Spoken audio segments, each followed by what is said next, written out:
ก็เป็นสถานีของพี่น้องคนฟังทุกท่านเป็นเจ้าของที่เราจะต้องได้ช่วยกันทนุบำรุงพี่น้องท่านผู้ฟังวันนี้ก็มาพบปะกับพี่น้องท่านผู้ฟังตามปกติเป็นประจำทุกวันอาทิตย์ปกติแล้ววันอาทิตย์นี้จะมี2 เวลาบ่ายโมงถึงบ่าย3แล้วก็5 โมงถึง6 โมงแมลงแต่ว่าวันนี้ช่วงบ่ายโมงถึงบ่าย3มีภารกิจพี่น้องท่านฟังก็เลยมาพบปะพี่น้องท่านฟังสักคำมาปะพี่น้องท่านฟังในตอนค่ำตอนแรงเวลา5 โมงถึง6 โมงดำเนินรายการด้วยกับผมผู้รองสว่างท่าดินจันทร์ประธานเครือข่ายของทุนแม่ของแผ่นดินจังหวัดเชียงใหม่และ8 จังหวัดภาคเหนือรองประธานศูนย์ประสานงานของทุนแม่ของแผ่นดินแห่งชาติและประธานคณะที่ปรึกษาผู้ตรวจราชการภาคประชาชนด้านต่างๆจังหวัดเชียงใหม่ก็มาพบปะพี่น้องท่านผู้ฟังมาเปลี่ยนบรรยากาศหลังจากพี่น้องท่านผู้ฟังได้ฟังสาระธรรมะต่างๆจากวิทยากรจากพระเถระผู้ดำเนินรายการทุกรายการ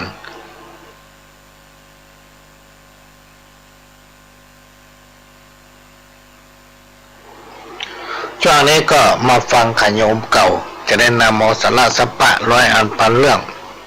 มาเล่าโอ้สู่กันฟังก็ในช่วงของอาทิตย์หน้าพี่น้องท่านผู้ฟังช่วงของอาทิตย์หน้าก็วันที่ประมาณวันที่26เป็นวันศุกร์27ตอนเช้าก็จะเดินทางไปกรุงเทพพี่น้องท่านผู้ฟังจะกลับมาบ้านเฮาวันที่29ในวันที่30ก็จะมีการประชุมประธานเครือข่ายกองทุนแม่ของแผ่นดินจังหวัดเชียงใหม่และก็ผู้ประสานงานจากสำนักงานพัฒนาชุมชนทุกอำเภอในจังหวัดเชียงใหม่ร่วมกับสำนักงานพัฒนาชุมชนจังหวัดเชียงใหม่ก็จะมีผู้มาร่วมประชุมประมาณอำเภอละสองท่านก็มีสำนักงานพัฒนาชุมชน1 ท่านประธานเครือข่ายของทุนแม่ของแผ่นดินอำเภอละ1 ท่านและก็จะมีเจ้าหน้าที่ของสำนักงานพัฒนาชุมชนจังหวัดเชียงใหม่และก็คณะกรรมการเครือข่ายของทุนแม่ของแผ่นดินทั้งหมดกันรวมประมาณ70 คนพี่น้องท่านผู้ฟังก็ได้ขอใจสถานที่จากป้าหลวงหมู่ที่4บ้านน้องอ้อหอประชุมที่หน้าวัดน้องอ้อซึ่งหอประชุมนี้บรรจุคนได้นักกว่า100 คนพี่น้องท่านผู้ฟังก็ไม่จัดสถานที่ที่นั่นและป้าหลวงนี่จะเป็นเจ้าภาพเลี้ยงข้าวปลาอาหารรวมไปถึงน้ำและก็อาหารว่าง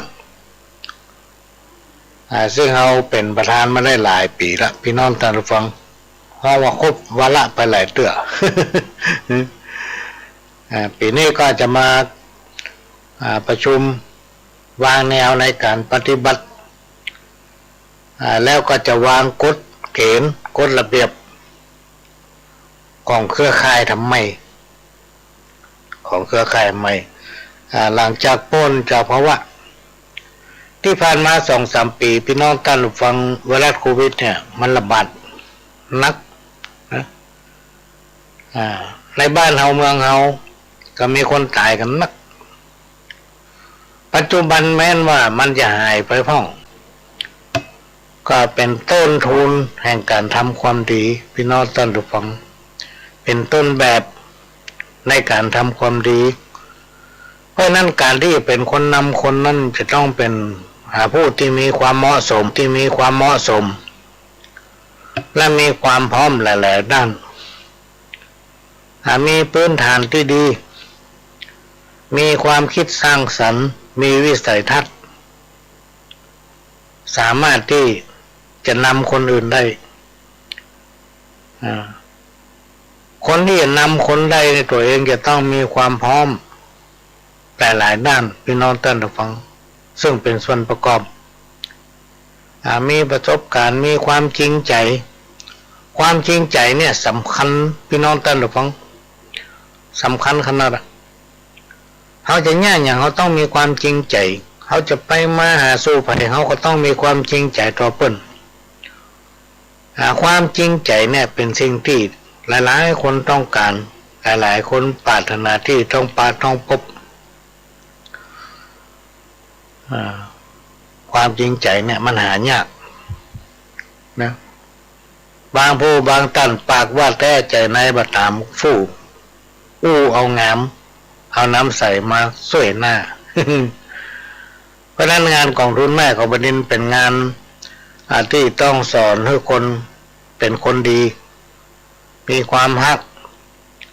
มีความสมานฉันท์มีความสามัคคีที่จะร่วมกันสร้างสังคมชุมชนนั้นให้ร่มเย็นอยู่เย็นเป็นสุขอยู่ดีกินดีในที่สุดนะแล้วก็จะมีการกำหนดซึ่งต่างจังหวัดได้ประชุมพิจารณากันแล้วว่าจะมีกิจกรรมวันกองทุนแม่ของดินที่จังหวัดเชียงใหม่เนี่ยในวันที่16กันยายน2565โดยมีท่านผู้ว่าราชการจังหวัดเชียงใหม่เป็นประธานในพิธีในวันนั้นก็จะมีการมอบเงินขวัญถุงกองทุนแม่ของแผ่นดินที่ได้รับพระราชทานให้หมู่บ้านต้นกล้ากองทุนแม่ของแผ่นดินนะและก็จะมีการมอบประกาศเกียรติคุณให้5หมู่บ้านที่ได้ประกวดกันที่ผ่านมาพี่น้องท่านผู้ฟังตามลำดับที่1ที่2ที่3ที่4ที่5โดยท่านผู้ว่าราชการจังหวัดแล้วในวันนั้นก็จะมีการทำบุญทอดพระป่าซึ่งแต่ละเครือข่ายกองทุนแม่ของแผ่นดินในจังหวัดเชียงใหม่ว่าจะได้ร่วมกันแปลงต้นห้องว่าต้นพระป่าเพื่อจะนำปัจจัยสมทบน้อมเกล้าถวายเฉลิมพระเกียรติกองทุนแม่ของแผ่นดินโดยจะได้นิมนต์พระสงฆ์ไปสมโภนิทยกถาที่น่าจะหอประชุมได้จะมาแจ้งทราบคำแล้วก็ในวันนั้นจะมีทำกิจกรรมหนึ่งก็คือกิจกรรมการบริจาคเลือดบริจาคโลหิตน้อมเกล้าถวายเฉลิมพระเกียรติ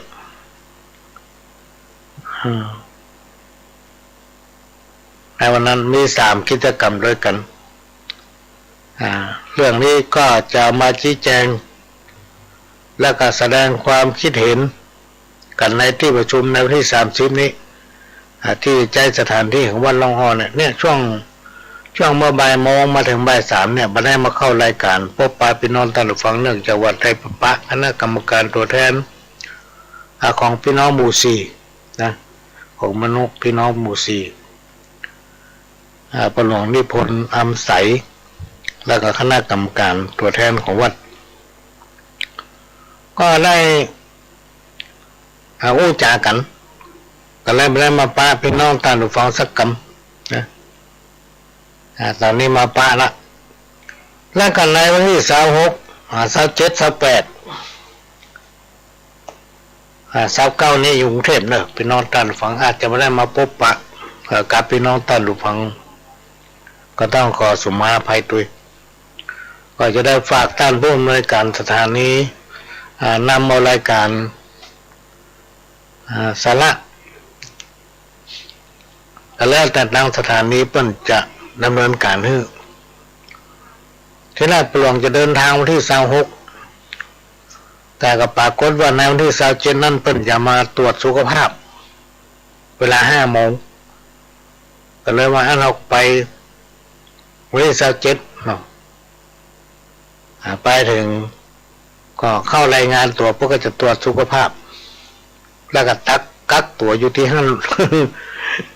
วันหนึ่งเพื่อดูผลของการตรวจสุขภาพในวันที่28ก็จะนำคณะผู้แทนของจังหวัดต่างๆโดยปีนี้พี่น้องท่านผู้ฟังได้ลดคนที่เดินทางไปเมื่อปี2563ก็ทางทุกจังหวัดจะมีท่านผู้ว่าราชการจังหวัดมีเจ้าหน้าที่หรือว่าผู้แทนของสำนักงานพัฒนาชุมชนจังหวัดทุกจังหวัดแล้วก็มีพัฒนาการจังหวัดเจ้าหน้าที่ผู้ประสานสำนักงานพัฒนาชุมชนของทุกอำเภอจะร่วมกันไปพร้อมกับหมู่บ้านต้นกล้าหมู่บ้านละ2 ท่าน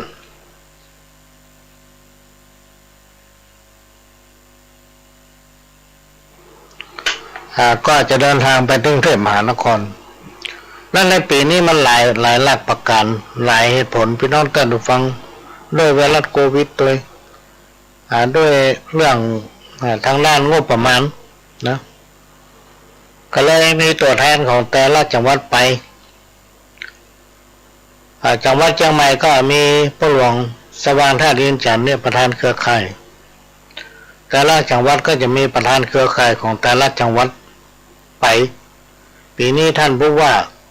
และสำนักงานพัฒนาชุมชนของทุกอำเภอทุกจังหวัดไม่ได้ไปพี่น้องแต่ละฟังไปเฉพาะตัวแทนซึ่งได้รับพระราชโองการโปรดเกล้าให้กระทรวงมหาดไทยนะเป็นผู้ดำเนินการแทนที่จะนำคณะหมู่ตัวแทนของจังหวัดต่างๆในเข้าเฝ้าในวันที่28ตอนบ่ายก็จะมีการเข้าเฝ้าตอนบ่ายแต่ว่ารายงานตัววันที่28ตอนเช้าละตั้งแต่8 โมงไปแล้วมันจะเลิก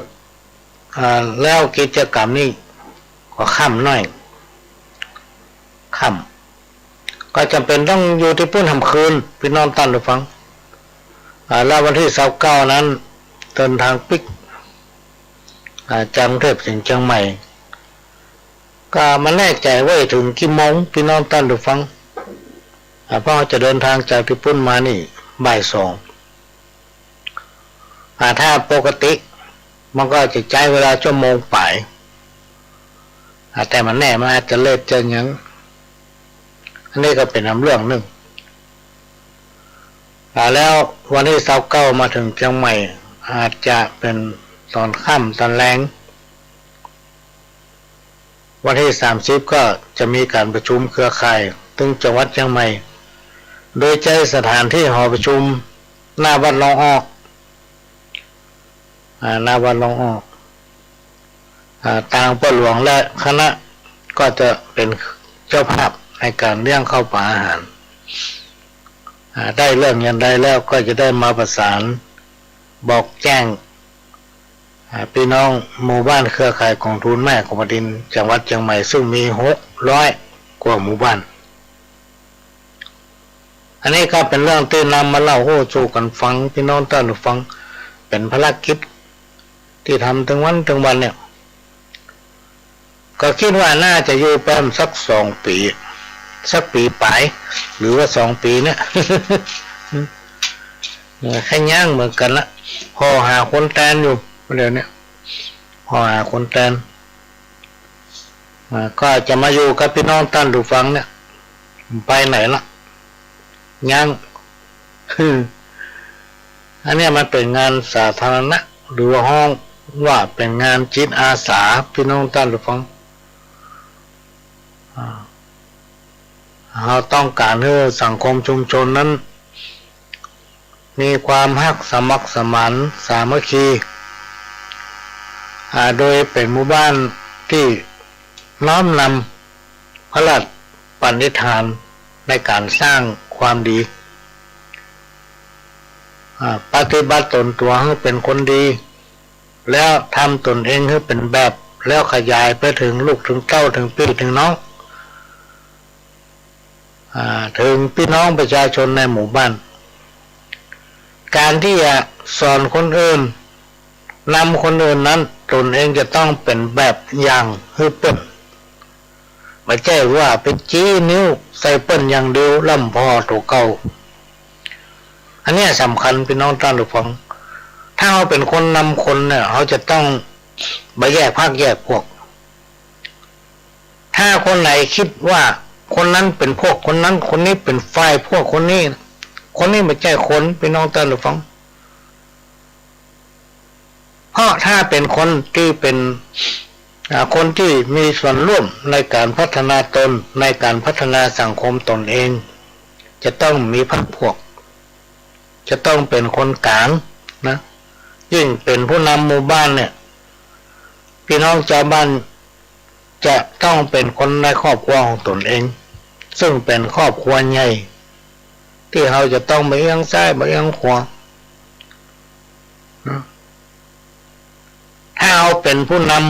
ำแล้วก็เล่าขวัญลูกบ้านถูกเก่าเนี่ยพี่น้องท่านผู้ฟังวันๆบ่เกิดการอย่างว่าคนนั้นน้อยคนนี้น้อยบ่ส่งเสริมเรียกว่าขาดคุณธรรมหลายๆด้านมันมีคุณลักษณะที่เป็นผู้นำที่ดีของคนในชุมชนสังคมนั้นเพราะฉะนั้นงานที่ประหลองทำอยู่เนี่ยมันเป็นงานที่มีความเสียสละโดยมหาแก่มิตรสินจ้างนะช่วยกันรณรงค์เพื่อสังคมเกิดความฮักความสามัคคีนำลูกเต้าเหล่าหลานญาติพี่น้องชาวบ้านในเขตดูแลของตนเองพ้นและห่างไกลจากสิ่งเสพติดนะเป็นต้นว่าอันใดที่เป็นว่ามันบ่ดีนะจะไปแยะไปทำเมื่อเป็นคนดีในสังคมชุมชนนั้นเมื่อทุกคนร่วมไม้ร่วมมืออยู่ด้วยกันเหมือนพี่เหมือนน้องพลิกปั้นเหนือเกิดบ้านใต้สังคมก็อยู่เย็นเป็นสุขกินก็ได้นอนก็หลับเนี่ยในรายการสาระวันนี้ก็จะนำเอากรรมที่ว่าทำดีแล้วได้ดีมีจริงหรือไม่มาอู้ฟังนะมาอู้ฟังทำดีแล้วได้ดีหรือไม่เฮาเจ้าพุทธพี่น้องท่านผู้ฟังเจ้าพุทธบรรพบุรุษปู่ย่าตายายของเฮาทั้งหลายต่างก็มีความเชื่อเกี่ยวกับกฎแห่งกรรมและก็มีการพิสูจน์ว่าเป็นสิ่งที่เกิดขึ้นได้จริงพี่น้องท่านผู้ฟังผู้ที่กระทำหรือประพฤติปฏิบัติแต่สิ่งที่ดีงามอย่างจริงจังสิ่งที่จะได้รับนั้นคือเมื่อทำแต่ความดีงาม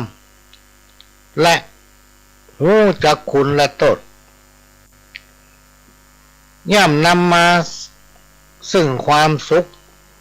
หรือว่าย่อมนำความสุขมาสู่ตนเองและครอบครัวรวมไปถึงสังคม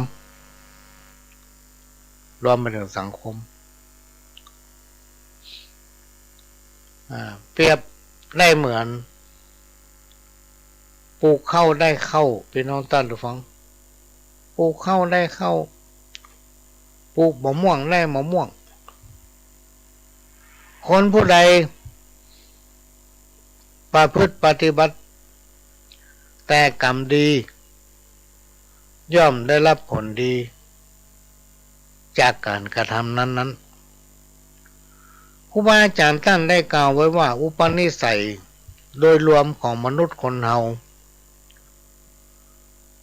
เมื่อเวลามีความสุขนะมีความสุขก็มักจะมีความเพลิดเพลินมีความหลงตัวเก่าและก็ลืมตัวเก่าบ่ใครนึกถึงศีลถึงธรรมพี่น้องท่านผู้ฟังบ่สนใจธรรมะบ่สนใจถึงเรื่องวัดวาอารามบ่คิดที่จะทำบุญฮือทานบำเพ็ญตนให้เป็นพุทธามกะบ่สนใจในการทำนุบำรุงพระพุทธศาสนานะเอาจิตใจห่างเหินและบ่เชื่อกฎแห่งกรรมคนประเภทที่กล่าวมานี้เมื่อใดวันใดที่เกณฑ์ชะตาลงเกณฑ์ชะตาตกที่กรรมโบราณเป็นว่า3 ปีดี4 ปีหาย เนี่ยถ้าพบปะกับสิ่งที่บดีมาเกิดขึ้นกับตัวเก่าหาทางออกมาได้นะจึงอย่ามาคิดหาทางบุญ อันเนี้ยเปิ้นกล่าวไว้คนเฮาถ้ามาถึงที่สุดมาหันมาเปิ้งธรรมะในยามที่อยู่ดีสบายนั้นห้องว่าฟังคำธรรมกินพี่ดำกับข้าวเนาะ มันอยู่ดีสบายหรอกมาคิดอย่างมาคิดถึงวัดถึงว่ามาคิดถึงอย่างสักอย่างเอาตั้งหน้าเป็นไปติ๊กพอปะความทุกข์ยากหันมาทำละธรรมะเป็นคำสั่งสอนขององค์พระสัมมาสัมพุทธเจ้าผู้ใดนำปฏิบัติพี่น้องท่านผู้ฟังอันนี้เป็นเรื่องจริงถ้าใครไม่เชื่อก็ลองพอเถอะผู้ใดนำเอาธรรมะอันเป็นคำสั่งสอนขององค์พระสัมมาสัมพุทธเจ้าเป็นต้นว่าทำดีได้ดีทำบัดดีได้บัดดีนะมาปฏิบัติ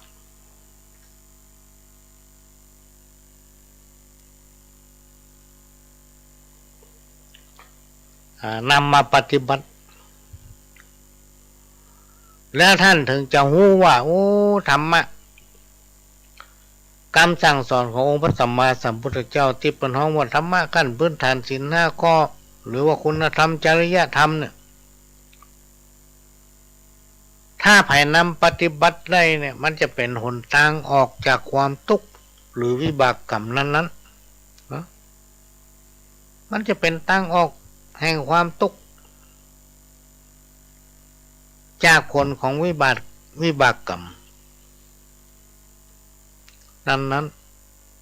ทำดีต้องได้ดีทำบดีต้องได้รับผลบดีนั้นแม้นว่าสิ่งที่ตนเองทำไปไผ่มหูคิดว่าไผ่มหูครูบาอาจารย์ตั้งกล่าวว่าคนมหันผีหัน คนมหูผีหูนะกรรมเนี่ยพี่น้องท่านผู้ฟังตัวของเฮานี่หูทุกอย่างที่เฮาทำไปยิ่งในยุคปัจจุบันเนี่ยมันตันสมัยสังคมมีการพัฒนาและมีความเจริญรุ่นหน้าไม่ต้องไปปิดบังอาจจะไปซ่อนเล่นการปฏิบัติของตัวเก่าอุปนิสัยของไผเป็นจะได้ในเปิ้นหูหมดพี่น้องท่านผู้ฟังเปิ้นหูหมดถ้าเอาใครหูจักไผเข้าหาคนนั้นถ้าเอาเข้าหาแล้วเขาจะหูจักพฤติกรรมอุปนิสัยของเขาอันนี้เป็นสิ่งที่นำมาเป็นปุคลาธิฐานธรรมเพื่อให้หลายๆคนได้ส่องกระจกแยงเงาตัวเก่าเปิ้นเปรียบเทียบไว้ว่ากระจกส่องเงาตัวเก่านั้นหมายถึงอาการพิจารณาถึงการปฏิบัติตนเองว่ามีอันอย่างพ้องที่เราทำไปมันเหมาะสมและมันควรนี่เนาะอย่างตั้งหลายเราเนี่ยพี่น้องท่านผู้ฟังสะท้อนหัน บาปบุญคุณและโทษหากใครผู้ใดมันทำความดีเจริญสติสะสมเรื่อยๆบุญกุศลย่อมจักส่งผล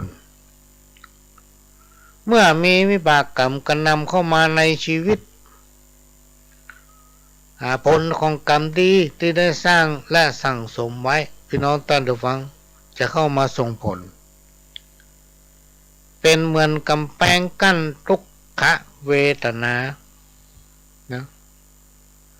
การไหว้พระสวดมนต์ระลึกถึงคุณพระรัตนตรัยเป็นที่พึ่งย่อมทำให้บังเกิดความอบอุ่นกินได้นอนหลับและพ้นจากวิกฤตในวิบากกรรมนั้นไปได้สิ่งทำขั้นพื้นฐานที่คนทั้งหลายอย่างหมู่เฮาเนี่ยควรนำมาปฏิบัติพี่น้องท่านฟังก็คือธรรมะขั้นพื้นฐานนะซึ่งมันจะเป็นเกาะแก้วกันบาปแก้กรรมจากนักให้เป็นเบาหลายๆคนบ่คิดถึงธรรมะบ่คิดที่จะทำบุญให้ทานบ่คิดที่จะเข้าวัดเข้าวาบ่สนใจในการปฏิบัติศีลธรรมบ่สนใจธรรมะอันเป็นคำสั่งสอนขององค์พระสัมมาสัมพุทธเจ้าโดยเฉพาะศีลบ่เชื่อมั่นในบาปบุญคุณและโทษนะการอู้จากโกหกการดื่มการเสพในสิ่งที่บดีนะก็หู้อยู่ว่าการดื่มการเสพในสิ่งที่บดีมีความคิดแบบผิดมีความคิดแบบบดีเนี่ยพี่น้องท่านผู้ฟังบ่คิดแก้แล้วก็คิดว่าขอให้ตัวกูได้อย่างเดียวพี่น้องท่านผู้ฟังคนประเภทเนี้ยหาความเจริญบ่ได้เป็นคนที่อู้จากโกหกเป็นคนที่บ่มีความซื่อสัตย์ต่ออาชีพเป็นคนที่บ่ซื่อสัตย์ต่อตนเองและครอบครัวครูบาอาจารย์บอกว่าคนประเภทนี้นะพี่น้องท่านผู้ฟังบ่มีวันที่มีความสุขจะพบปะความสุขได้ชั่วขณะท่านลองสังเกตก็ถ้าไผเป็นอย่างนี้นี่คนใดที่มีอุปนิสัยเป็นอย่างว่าเนี่ยมันบ่ชอบไปกินไปทานนะบ่อู้ถึงเรื่องกินเรื่องทานเรียกว่าทานน้อยละกิน ทานน้อยละกินนักหรือทานกินตัวเก่าพอที่หามาได้กินเอาเปิ้นด้วยทำเนี่ยคนนี้พี่น้องท่านฟังเหมือนกรรมโบราณที่ว่าเว้นหมาคือปอตอกเว้นดีวอกคือปอวานเท่าหู้ว่าคนนี้มีอุปนิสัยอย่างเงี้ยจะไปใกล้มันปล่อยมันอยู่คนเดียวอันใดที่มันบ่แก้ประโยชน์ของตัวมันเนี่ยมันต้องคิดอันใดที่บ่แก้ประโยชน์ของมันเนี่ยมันต้องมาเอามันมีอุปนิสัยเป็นอย่างเงี้ยพี่น้องท่านฟังคนที่หันแก่ได้หันแก่ตัวนะแล้วก็บ่สวมงอนตัวเก่าอันอย่างที่ตัวทำมาดีหมดโยนความบดีให้เปิ้นจะไปส่งเสริมพี่น้องท่านฟังคนประเภทนี้ปล่อยมันอยู่คนเดียวบาปบุญคุณโทษมันมีแต่มันลงผลช้าในที่สุดมันก็จะปะเองเรียกว่าถ้าวันที่วิบากกรรมมาส่งผลมันถึงจะสำนึกได้นะหรืออาจจะมีความสำนึกเลยคนประเภทนี้อันนี้ก็นำมาฝากพี่น้องท่านผู้ฟังในวันนี้ได้เกินชั่วโมงแล้วขณะนี้พี่น้องท่านผู้ฟังก็กำลังรับฟังรายการสาระสปะร้อยอ่านปันเรื่องดำเนินรายการโดยเข้ากับผมพระหลวงสว่างธาตุอินจันทร์ประธานเครือข่ายกองทุนแม่ของแผ่นดินจังหวัดเชียงใหม่8จังหวัดภาคเหนือท่านก็กำลังรับฟัง รายการสาระสปะจากสถานีวิทยุกระจายเสียงพระพุทธศาสนาแห่งชาติและสังคมเคลื่อนเพื่อการศึกษาพระพุทธศาสนาและวัฒนธรรม FM 104.50 เมกะเฮิรตซ์จากวัดไผ่หินวัดไผ่หินตั้งอยู่หลังมหาวิทยาลัยเชียงใหม่ตำบลสุเทพอำเภอเมืองจังหวัดเชียงใหม่ก็เป็นสถานีวิทยุของพี่น้องคนฟังทุกท่านเป็นเจ้าของเขาจะต้องช่วยกันทนุบำรุงพี่น้องท่านฟังด้วยการบริจาคปัจจัยคนละเล็กน้อยไปที่ธนาคารไหนก็ได้ใกล้บ้านท่านแล้วก็บอกให้เปิ้นอีแม่ขอเอาสตางค์นี่โอนเข้าบัญชีสถานีให้กำเตอร์เปิ้นจะได้ใช้ในการทนุบำรุงซ่อมอันนั้นแปลงอันนี้เป็นค่าจิปาถะพี่น้องท่านฟังซึ่งสถานีจะต้องได้ทนุบำรุงตลอดถ้ามาอ่านก็ได้ดักปิ้ง เครื่องรู้ถ้าเอาไม่การทนุบำรุงเขาก็จะได้พบได้ปะอยู่ด้วยกันไปเมินพี่น้องท่านฟังเสียงมันก็จะดังฟังชัดนะอันนี้ฝากกับพี่น้องท่านฟังก็จะบอกหมายเลขบัญชีเนอะสถานีวิทยุชื่อเปิ้นในบัญชีจะมีสคสลา2 ตัวสสวจุดนะธนาคารกสิกรไทยธนาคารกสิกรเนอะพี่น้องท่านฟังเลขบัญชีเตรียมจดเนอะเลขบัญชีถ้าเอาบอกเขาเปิ้นไปมันถึงออกหน้าจอหันหมด4712274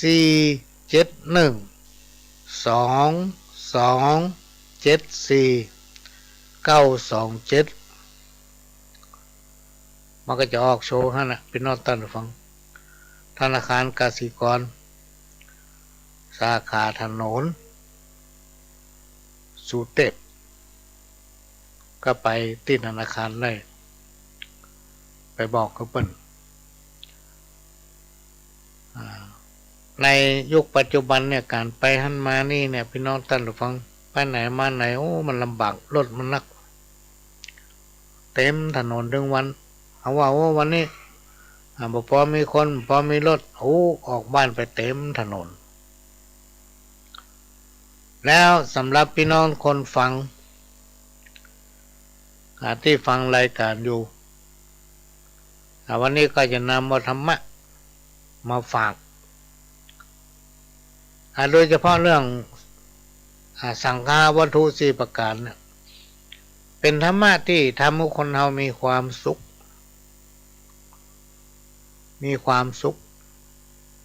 ปราศจากความทุกข์มีความเอื้อเฟื้อต่อผู้อื่นช่วยให้ทุกคนอยู่ร่วมกันอย่างมีความสุขทานคือการให้คำว่าทานเนี่ยคือการให้หรือถ้าคนไทยเป็นบอกให้ด้วยการให้ด้วยความเสียสละเอื้อเฟื้อแบ่งปันสงเคราะห์ซึ่งกันและกันบ้ากระทำตนให้เป็นคนตนีเป็นคนมีน้ำใจให้กับผู้อื่นที่ควรให้การถวายจตุปัจจัยแด่พระภิกษุสงฆ์สามเณรหรือการถวาย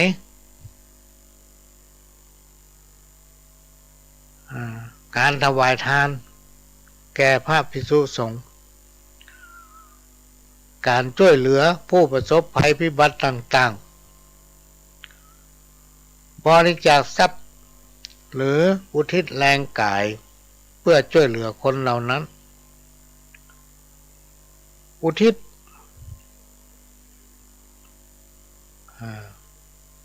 บุญถึงผู้มีพระคุณเนี่ยเป็นสิ่งที่อาจารย์ปุ้นเฮากระทำกันอยู่ผู้มีพระคุณคือไผ่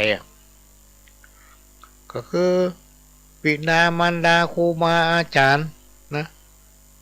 หรือผู้ที่มีพระคุณอันยังที่ผ่านมาในชีวิตของเขาเพิ่นได้ช่วยเจือเหลืออย่างเฮาเคยได้ปึ่งป้าอาศัยไผเนี่ยอันเนี้ยพี่น้องท่านผู้ฟังคือผู้มีพระคุณจะไปกินแล้วลืมอยากเอาทำมันอย่างไปเนี่ยคนอื่นบ่ฮู้ตัวเองนั้นฮู้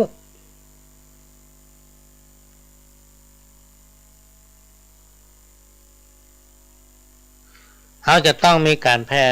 บุญถึงเปิ้นเวลาเปิ้นลำบากเวลาที่เฮามั่งเฮามีนะเฮาบ่ได้ลืมคุณของคนและต้องมีความจริงใจทุกเมื่อเรียกว่าเฮาเป็นคนดีนะทุกอย่างพี่น้องท่านผู้ฟังทุกอย่างที่ผ่านมาและปัจจุบันเนี่ยรอบกายของเขาเนี่ยอย่างทุกอย่างเนี่ยมันเป็นของนอกกายเมื่อตายไปก็เอาหย่อมประตัวบ่ได้ก็ความดีความบดีที่ตัวเขาไปได้พบหน้ามาก็สังขารวัตถุ4ประการเนี่ยปิยวาจาจงพูดดีคิดดีมีความปรารถนาให้ผู้อื่นมีความสุขเขาจะต้องมีการอู้จาด้วยความไพเราะอ่อนหวานด้วยความจริงใจไม่ใช่การเสแสร้งนะบ่อู้จาหยาบคายบ่อู้เท็จบ่โกหกหรืออู้เพ้อเจ้อมีความอ่อนน้อมงูจักให้เกียรติคนอื่นบ่ถือว่าตัวกูนั่นแน่และก็บ่ลงตัวเองนะจะไปท่านลงตัวเก่า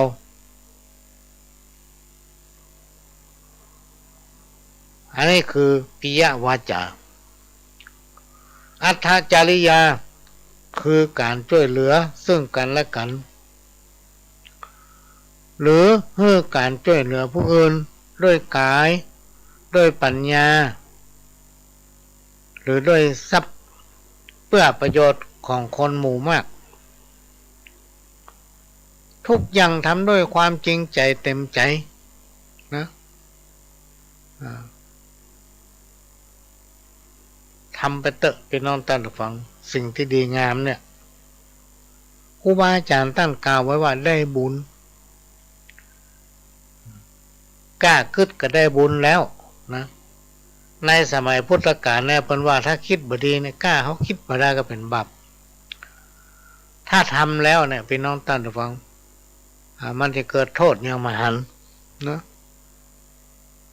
ยิ่งในยุคปัจจุบันเนี่ยพี่น้องท่านผู้ฟังอย่างต่างๆเนี่ยที่มันเกิดขึ้นในยุคสมัยเฟซสมัยไลน์เนี่ยจะไปคิดว่าภัยมาหูแป๊บเดียวเป็นหูกันหมดโดยเฉพาะอุปนิสัยการอู้กันจาของคนเฮานี่นะได้ฟังกรรมเดียวอันละหู้เลยว่าคนนี้จะเป็นอย่างไร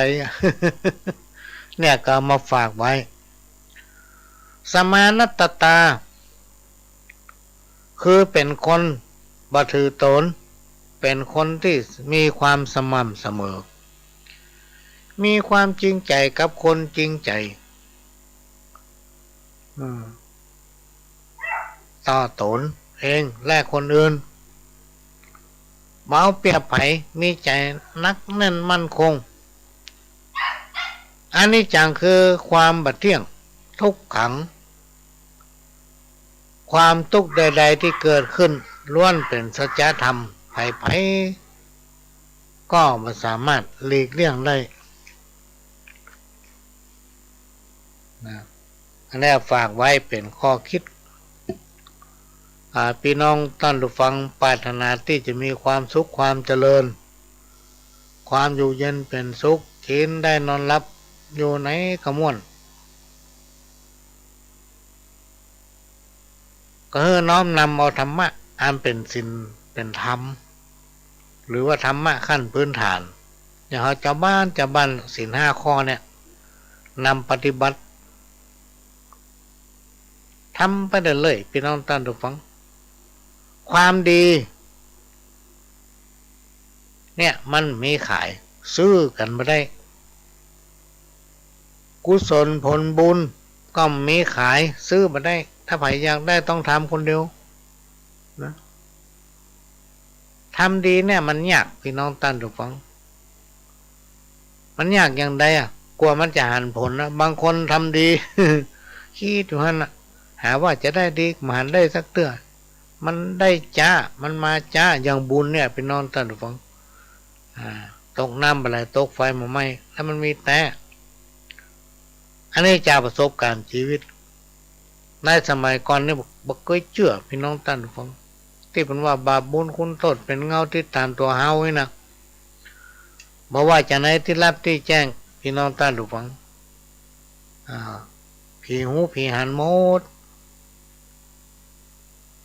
เพราะฉะนั้นในสิ่งที่เราทำไปเนี่ยจะไปคิดว่าไผ่หมูอย่างน้อยๆก็ตัวเองเป็นคนแรกที่หูสิ่งนี้มันจะฝังอยู่ในจิตสำนึกแล้วมันจะไปโผล่ตอนใกล้จะตายบุญ กรรมโบราณที่เป็นกล่าวไว้ว่าถ้ามันมหันลงศพมหันล่องบัลลังก์น้ำตาพอใกล้มันจะตายเตโจวโยมันแตกสิ่งใดที่มันทำไว้ที่มันเป็นสิ่งบดีนักเนี่ยมันก็จะกึดไปทางนั้นพี่น้องท่านผู้ฟังถ้ามันทำบดีไว้นักมันจะกึดไปทางบดีนะนักพอมันตายปุ๊บมันก็จะไปในทางบดีนะคนไหนที่ทำดีนักพอมันจะตายไม่กึดถึงในส่วนที่มันทำอันนี้เปิ้นอุปมาเพื่อแบ่งใจนะเป็นสองแบ่งจิตแบ่งใจนะเป็นสองทางคือถ้าไผ่ทำความดีนัก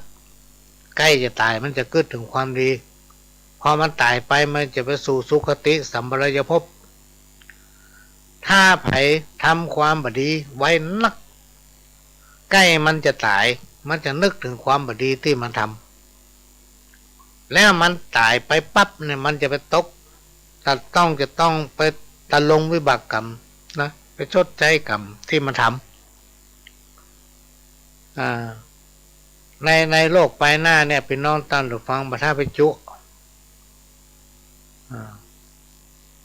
มันมีกล้าความจริงด้านเปิ้นนึกแสดงให้หันว่านิจังทุกขังที่อยู่บนโลกมนุษย์เนี่ยทุกคนจะต้องอยู่ใน3 กรรมเนี่ยในที่สุดก็จะต้องจากโลกนี้ไปบาปบุญคุณโทษที่เราทำในโลกมนุษย์เนี่ยมันจะโตยเขาไปนะจะโตยเขาไปก็คือความจริงนะจะโตยไปความจริงหนีจริงสิ่งนี้ยากเขาจะต้องไปปะกับความจริงแต่หลายคนพี่น้องท่านผู้ฟังเพิ่นบอกว่าความจริงเป็นสิ่งบ่ตายและในปัจจุบันเนี่ยมันมีชาติหน้าแล้วมันมีภพเนี้ยหลายคนถามว่าถ้ามันมีภพนี้เขาอย่างมาหันมันเกิดขึ้นสักเตื้อมาบัดตันเตื้อ มาบัดตันเตื้อพี่น้องท่านผู้ฟังสิ่งทั้งหลายที่มันบดีที่เขาได้กระทำเนี่ยบางทีมันบัดตันเกิดขึ้นกับตัวคนนั้นเตื้อถ้ามันถึงเวลาก่อนมันจะเกิดขึ้นเมื่อมันถึงเวลาสิ่งที่บดีที่ตนเองได้ทำไว้มันเกิดขึ้นจะมากินแหนงแข้งใจแก้ไปได้ละถ้าเอามาสำนึกในวันนี้คำว่ากรรมมันเกิดจากการกระทำพี่น้องท่านผู้ฟังกรรมเกิดจากการกระทำไผ่ทำอย่างใดได้อย่างนั้นแล้วก็มีไผ่แทนด้วย ไผจะมาช่วยก็ตึงมาได้ไผจะมาขอแบ่งไปก็ตึงมาได้เพราะมันเกิดจากการกระทำของตนเองเพราะฉะนั้นไผต้องการอยู่เย็นเป็นสุขกินได้นอนหลับบ่ฝันหาย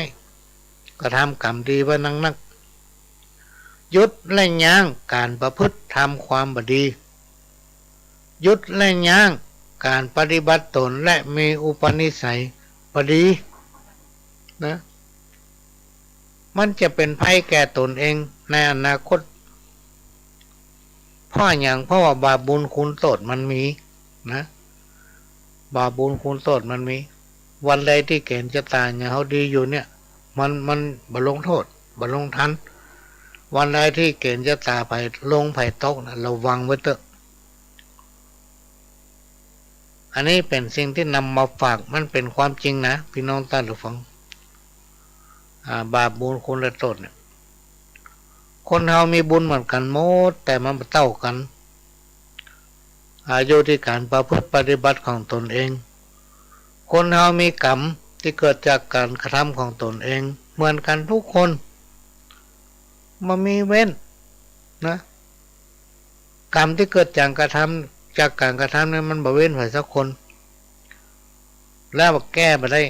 เพราะมันเกิดจากการกระทำของใครของมัน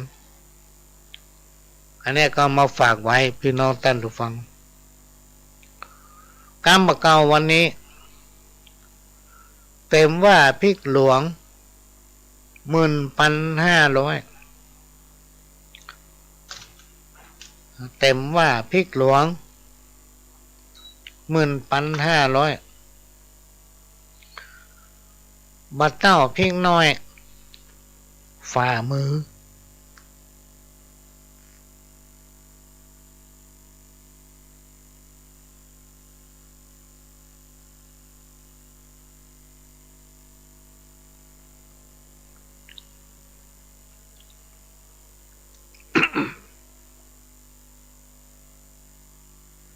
นี่เป็นกรรมเก่าแต่ว่าพริกหลวง11,500บัดเต้าพริกน้อยฝ่ามือ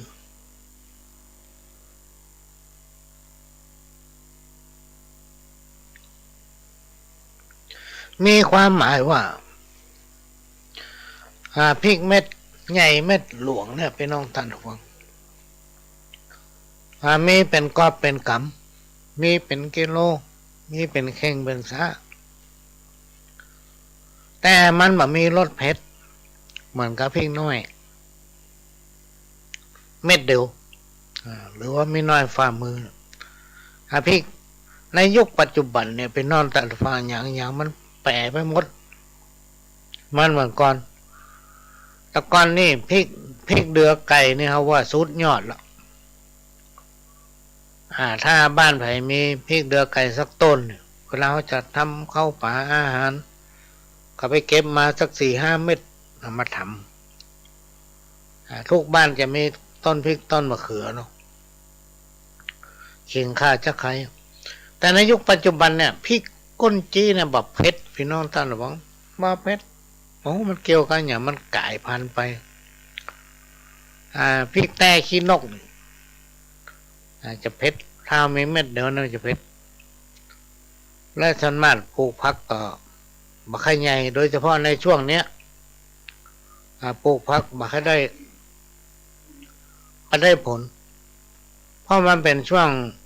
ฤดูฝนพี่น้องท่านผู้ฟังอากาศมันเปลี่ยนกับเร็วร้อนกับเร็วแดดเวลาฝนตกหนักอย่างวันนี้ทางกรมอุตุก็แจ้งว่าจะมีฝนตกหนักในภาคเหนือตอนบนเชียงใหม่แม่ฮ่องสอนลำปางเชียงรายพะเยานี่จะมีฝนหนักก็ให้ระมัดระวังที่นอนตาระวังป้องกันไว้อันนี้ก็เป็นเรื่องที่มาแจ้งให้ทราบสาระสปะเอาเกี่ยวกับพยากรณ์มาโอ้โหฟัง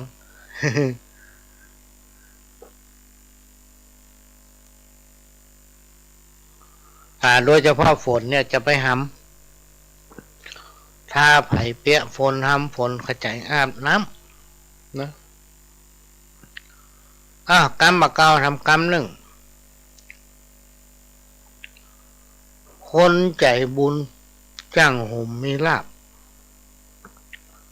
มีความหมายว่าสอนให้คนเฮาตั้งหลายใจบุญเพื่อมีจิตใจเมตตาเต็มเปี่ยมก็ด้วยความโอบอ้อมอารีนะโยดด้วยกันเหมือนพี่เหมือนน้องพริกบ้านเหนือเกิดมันได้อย่างที่เคยกล่าวไปแล้วหลายเตื้อ